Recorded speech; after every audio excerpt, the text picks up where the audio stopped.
Piolo Pascual can identify himself. Alam nyo, sa totoo lang, wala namang problema kung bakla siya, kunwari. Walang problema eh.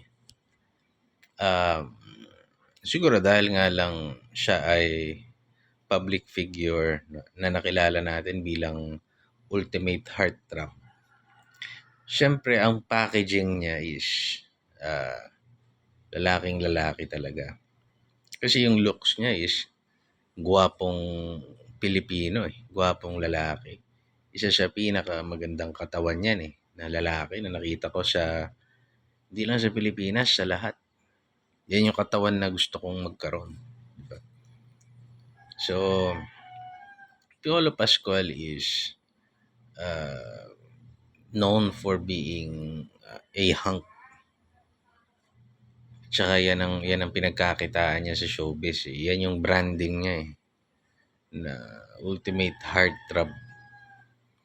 So, syempre, kung ako sa kanya, dahil hanap buhay ko sa showbiz kasi image is everything eh.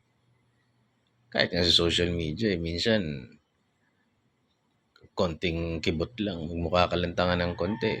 Mag-deviate ka lang siya kung saan kanila sinundan.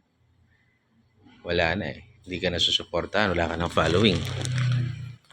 Eh, syempre sa showbiz, lalo higit na ganun. Diba? Kasi totoo lang,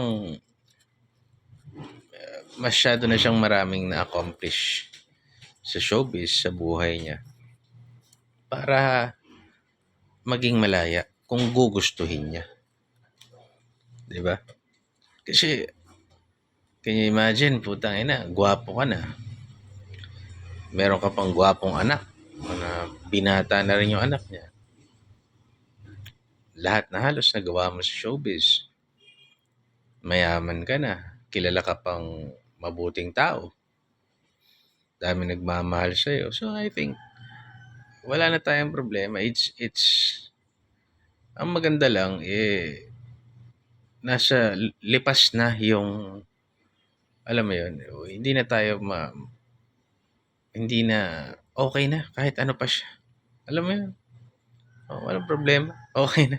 Gwapo pa rin siya. Kahit bakla pa yun, maingit pa rin ako sa looks niya. Alam mo yun, so, it's no longer a problem. Everything is okay. Sa totoo lang naman, wala nang, pag wala kang tinatapakang tao, walang problema. God bless.